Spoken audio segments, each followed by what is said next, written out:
গোধূলির পড়ন্ত রোদ গায়ে মেখে ঝাড়গ্রামের রাজা নরসিংহ মল্লদেব স্মৃতিমঞ্চ চত্বর এক অনন্য সাংস্কৃতিক আবহে সেজে উঠল। কোনো জাতির ইতিহাস তো কেবল বইয়ের পাতায় সীমাবদ্ধ থাকে না, তা মিশে থাকে সেই মানুষের দৈনন্দিন যাপন, অন্ন আর সংস্কৃতির গভীরে। আমাদের এই মাটির প্রাচীনতম প্রাণপুরুষ তথা আদিবাসী সম্প্রদায়ের সেই ঐতিহ্য যখন আধুনিকতার চাপে ম্লান হতে বসেছে, ঠিক তখনই পশ্চিমবঙ্গ সরকারের আদিবাসী উন্নয়ন দপ্তর এক বলিষ্ঠ অভিভাবকের ভূমিকা গ্রহণ করেছে।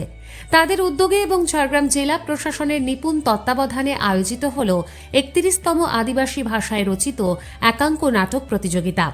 এই উদ্যোগ কেবল একটি প্রতিযোগিতা নয়, বরং প্রান্তিক শিল্পীদের হৃদস্পন্দনকে মূল স্রোতে ফিরিয়ে আনার এক ঐকান্তিক প্রয়াস। পশ্চিমবঙ্গ সরকার নয় একাঙ্ক নাটক প্রতিযোগিতা ᱦᱩᱭᱩᱜ ᱠᱟᱱᱟ ᱟᱫᱚ স্কুল তরফ ᱠᱷᱚᱱ ᱟᱹᱰᱤ ᱨᱟᱹᱥᱠᱟᱹ ᱞᱮ ᱟᱴᱠᱟᱨ ᱠᱮᱫᱟ। ᱤᱧ ᱱᱚᱜᱼᱚᱭ ᱜᱤᱵᱱᱤ ᱮᱞᱳᱠᱮᱥᱤ ᱦᱟই স্কুল ᱴᱨᱮᱱ ᱢᱟᱥᱴᱟᱨ ᱠᱟᱹᱱᱟᱹᱧ। ᱟᱞᱮᱨᱮᱱ ᱜᱤᱫᱽᱨᱟᱹ ᱠᱚ ᱟᱛᱮ ᱱᱚᱰᱮ ᱦᱮᱡ ᱨᱮᱱᱟᱜ ᱞᱮ ᱨᱤᱠᱟᱹ ᱠᱮᱜᱼᱟ। ᱱᱚᱣᱟ ᱫᱚ ᱟᱞᱮᱭᱟᱜ ᱥᱚᱝᱥᱠᱨᱤᱛᱤ ᱠᱟᱞᱪᱟᱨᱟᱞ জিনিস को রাখাব রেনাক মারাং প্ল্যাটফর্ম কানা। ওনাতে পশ্চিমবঙ্গ সরকার আডিগানিᱧ সারহাওয়ে কানা। আলে কো নডে হিজুগ রেনাক রিকা আকাদ তালেতে।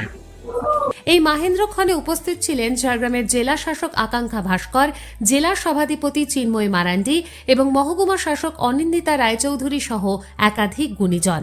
তাদের স্বাগত জানানোর মধ্যেও ছিল মাটির ছোঁয়া। স্বনির্ভর গোষ্ঠীর মহিলাদের হাতে তৈরি সাবাই ঘাসের বিশেষ স্মারক অতিথিদের হাতে তুলে দিয়ে নারী শক্তির ক্ষমতায়নের চিত্রটিকেই উজ্জ্বল করে তোলা হয়। আজ এখানে এসে অনেক ভালো লাগছে যে আমি বিরসা সাজতে পেরেছি এবং বিরসা নাটক করছি।